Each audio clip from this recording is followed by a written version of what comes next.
Lieli panākumi, kas sākās ar uzvaru. Tā sākās Landscape Construction. Lieli panākumi, kas sākās ar uzvaru. Mazliet augstprātīgs apgalvojums, vai ne? Labi, bet noklausieties stāstu kopumā. Iesākumā nekā nebija. 2021. gada janvāra vidū, kad zemi klājas sniegs un pasaule atradās Covid pandēmijas ķetnās, Landscape Construction nodibināja tās līdzipašnieki Laura un Jānis. Nebija ne darbinieku, ne instrumentu. Dzīve mūs nostādīja situācijā, kur vajadzēja iet uz priekšu. Zaudēt vairs nebija ko. Mēs atradāmies nulles punktā un nulli nevar pazaudēt. Tikai prasmes, apņēmība, drosme.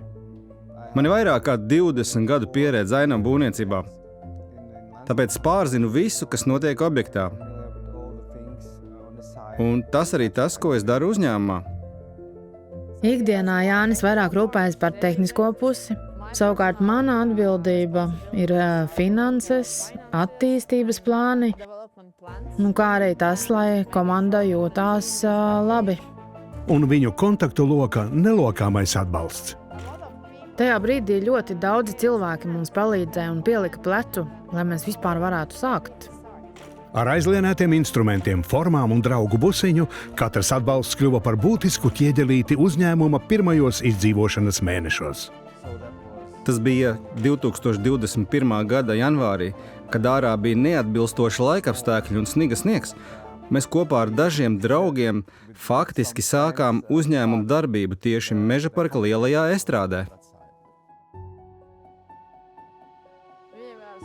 Mums bija ļoti daudz jāskrūvē. Pirmais instruments, ko mēs nopirkām, bija skrūvgrieznis. Viņu pirmais lielais projekts bija Mežaparks, leģendārā Latvijas dziesmu un deju svētku mājvieta. UNESCO atzīta tradīcija, kultūras mantojuma simbols ar vairāk nekā 140,000 kvadrātmetru lielu teritoriju, tostarp 22,000 kvadrātmetru skatītāju zonu. Tradīcija, kas ir nacionālās identitātes centrā, Latvijas vienotības un brīvības simbols. Vieta, kur paaudzes pulcējušās, lai dziesmā izdziedātu savu ceļu uz neatkarību. Tas ir grandios pasākums, kur reizi 4 gados pulcējas pilnīgi visi Latvijas dziedātāji, dejotāji, dzied kopā un piedzīvojam šo kopības un spēka sajūtu, jo mēs taču esam ļoti maza valsts un tieši šādas lietas vieno visu tautu. Darbinieku vēl nebija, tāpēc Laura nolīga traktoru vadītāju un iznomāja traktoru. Tajā pirmajā rītā svešā objektā ar tehniku, kas knapi strādā, viņa nemirkli nekautrējās pati ķerties pie darba un sasmērēt rokas. Tas bija viens no pirmajiem piemēriem tai neatlaidībai, kas vēlāk kļuva par viņu uzņēmuma vizītkarti. Es domāju, mēs varam būt patiesi laimīgi, ka mūsu portfolio ir tik nozīmīgi objekti. Nevis vienkārši kaut kur mēs tur iesējam zāli, bet mēs veidojam objektus, kas ir jēgpilni visai tautai.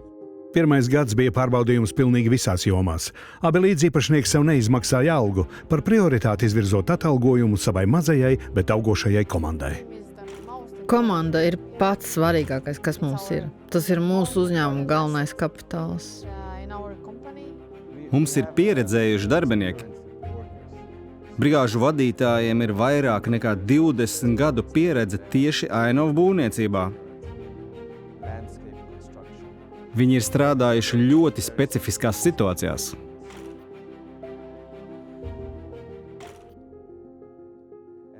Tas ļauj tikt galā ar jebkuru problēmu būvlaukumā. Stāsts vienmēr ir par cilvēkiem. Pēc Covida sekoja Krievijas iebrukums Ukrainā. Degvielas cenas uzlēca debesīs, izmaksas strauji pieauga un viena partnera bankrots noved pie juridiskiem strīdiem. Nākotne šķita trausla, taču uzņēmums gāja uz priekšu. Kad atskatāmies, mēs jau par to runājam, brīžiem pat izklausās neticami, kā tas vispār bija iespējams. Bet, jā, tas bija grūts laiks, toties interesants, būs ko vēlāk atcerēties. Vienmēr ir svarīgi sapņot, mērķēt augstāk un augt lielākiem. Ironiski un gandrīz kā likteņa vadīts, parādījās projekts, iespēja stiprināt latvisko identitāti un dzēst var atlikušo padomju mantojumu. 2023. gadā Landscape Construction uzņēmās līdz šim nozīmīgāko projektu – Padomju laika parka rekonstrukciju. 80 gadu garumā tur notika pasākumi par uzvaru, kas nepiederēja mums un mūsu valstī, jo mēs atradāmies Padomju Savienības okupācijā. Tā šis parks tika pilnībā pārbūvēts, un tas ir atdzimis no jauna, kā fēniks. Šī pārvērtība simbolizē padomju mantojuma demontāžu un nacionālās identitātes stiprināšanu. Mēs atguvām savu uzvaru. Landscape Construction dalība šajā vēsturiskajā projektā bija gan gods, gan apliecinājums spējai izpildīt darbus tieši tur, kur tam ir vislielākā nozīme. Interesantākais šajā parkā, šajā projektā, šajā objektā ir tas, ka tas tika uzbūvēts ļoti īsā laikā. Mēs sākām augustā un pabeidzām tā paša gada novembrī. Tātad tikai 3 mēneši, un tas ir milzīgs parks. Tas bija ļoti apjomīgs darbs, ko mūsu uzņēmums šajā parkā paveica. Mēs patiešām lepojamies, ka esam uzbūvējuši kaut ko tik paliekošu un svarīgu visai tautai. Šis darbs paliks daudzām nākamajām paaudzēm vēl ilgi. Uzvaras parka rekonstrukcija bija viens no pilsētas vērienīgākajiem projektiem.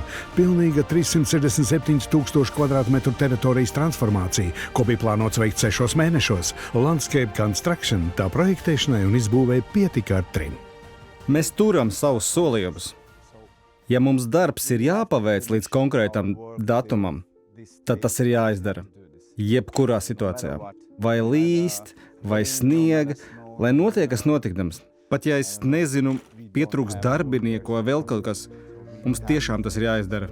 Sadarbībā ar partneriem no lielākā ainava arhitektūras biroja un kolēģiem no lielākās stāvdaudzētavas Latvijā, tas Landscape Construction nodrošināja izcilu rezultātu. Patiesībā mums ir paveicies, jo mums ir izcila komanda. Mēs varam uz viņiem paļauties, un kopā ar viņiem mēs varam kalnus gāzt. Precizitātes izaicinājumi. Piemēram, viena koka pārvietošana vairākas reizes, lai perfekti izveidotu skatu uz Nacionālo bibliotēku, parāda viņu uzticību vissīkākajām detaļām. Tāpēc ģenerāla uzņēmēji viņus izvēlas atkal un atkal. Viņi pabeidz to, ko citi baidās pat sākt, un viņi pabeidz laikā. Jūs redzat, ka mēs ne tikai esam pārvietojuši kalnus, vecos padomju kalnus, mēs esam uzbūvējuši arī jaunus kalnus.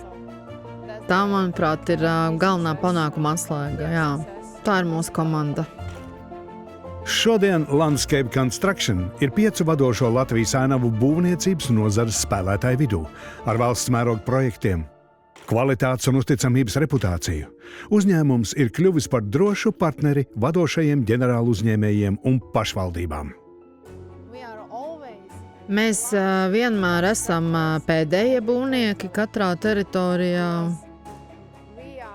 jo tieši mēs pabeidzam visus objektus, un, ja citi apakšuzņēmēji kavē termiņus savējos, tad pasūtītājiem ir ļoti svarīgi ticēt, ka mēs spējam izdarīt arī šķietami neiespējamo. To, ko it kā vajadzētu paveikt nedēļas laikā, ka mēs to varēsim izdarīt 3 dienās. Es domāju, ka mēs esam top 5 uzņēmums savā nozarē šobrīd. Un es ticu, ka mēs turpināsim augt. Un strauji tuvosimies nozares līderiem. Landscape Construction ir Eiropas ainavu būvnieku asociācijas ELKA biedrs. Tas apliecina starptautisku uzticamību un dod pieeju augstākā līmeņa speciālistu tīklam, kā arī gatavību sadarboties sarežģītu projektu ietvaros jaunā vidē. Mēs esam gudri, un mēs zinām, ko darām. Mēs varam dalīties arī savā zināšanās ar citiem uzņēmumiem ārzemēs, un mēs to darām, jo mēs plānojam finanses, un mums tam ir kapacitāte. Mums tam ir arī laiks. Tas, kas sākās kā lēciens nezināmajā, ir izaudzis par uzņēmumu, ko raksturo kvalitāte, izturība un uzticēšanās. Komanda joprojām ir uzņēmuma pukstošā sirds, lojāla, prasmīga un apņēmības pilna darīt lietas pareizi, un uzņēmums to patiešām novērtē. Komanda ir pats svarīgākais, kas mums ir. Komanda ir tā, kas šo uzņēmumu nes un ceļ ar vien augstāk. Mūsu nozarē ir ļoti ierasts, ka cilvēkiem īstermiņa līguma darbs no marta līdz novembrim, bet ziemā, kad visapkārt sniegs, darba nav. Mēs jūtamies atbildīgi par saviem cilvēkiem, un mēs viņiem nodrošinām algu arī ziemā. No vīzijām līdz īstenošanai, no aizlienētiem instrumentiem līdz valstiskai un starptautiskai atzinībai, Landscape Construction turpina pierādīt. Ar smagu darbu un pareizo komandu nav tāda izaicinājuma, kas nebūtu uzveicams. Mēs vienmēr varam izdarīt nedaudz labāk. Vienmēr. Un kad mēs kļūsim par labākajiem, mēs tik un tā vienmēr varēsim kļūt vēl mazliet labāki. Un galvenais ir neapstāties. Mēs darām svarīgas lietas ne tikai Latvijai. Ir svarīgi būt jēgpilniem arī visai planētai. Tāpēc es gribu teikt, mēs nepārstāsim sapņot un augt, mēs kļūsim varenāki un lielāki nekā esam šodien.